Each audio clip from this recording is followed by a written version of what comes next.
Today we take you to the small village of Friday Bridge in Cambridgeshire. There was once a bridge, but it lies as an archway beneath the road and gardens near the clock tower. The entrance to it has been sealed with concrete. A bridge suggests water. Not too much of this can be seen either. Not so far from the village centre are the droves and the fens like Lattice Drove, Maltmas Drove, Needham, Cromere and Waldersea Fens. These names speak of earlier times when the shepherds and herdsmen drove their sheep, cattle, goats and geese along the trackways to graze on the open fen. In 2002, before building houses down Maltmas Drove, they had an archaeological survey done to the site to see if there was anything of significance before building.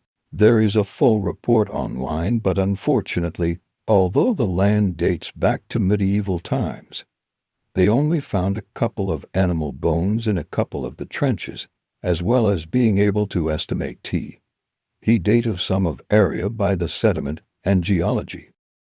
Nowadays little stock is raised, for the drainage of the area has meant the end of serious flooding and vast expanses of flat, fertile land available for cultivation. Thus, as well as a great variety of fruit and vegetables, there are acres of wheat, barley and sugar beets surrounding the village.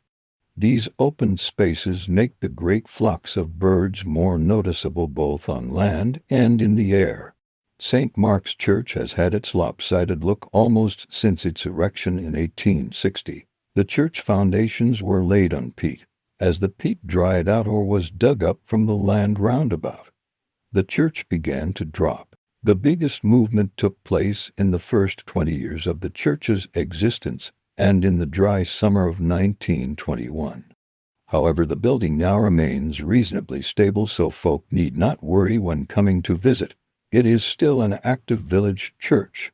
Just over a year after the ending of the First World War, the then vicar of St. Mark's, the Rev. Covey Crump, stood on a lorry to pull away a Union Jack and unveil the plaque bearing the names of 24 men from the village who were killed in the war. The plaque is to be seen on the clock tower, erected as a memorial by voluntary public subscription.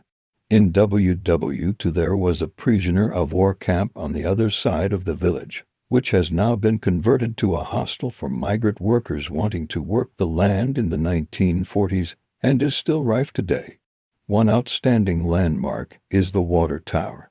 This is a brick construction with some decoration and arch windows. It is difficult to believe it houses a gigantic tank holding some 100,000 gallons of water, as it seems more like the keep of an ancient castle. From here the citizens of March, Wisbech, Chatteris, and district obtained their fresh water. Under the turf beside the tower 1 million gallons are stored. Two more modern buildings, not so outstanding in height, are the primary school and the community center. The community center was a dream come true for some public-spirited villagers when it was opened in 1984. And has been renamed Tower Hall. Thank you for watching. We hope you enjoyed. Like, follow, and stay spooky, friends.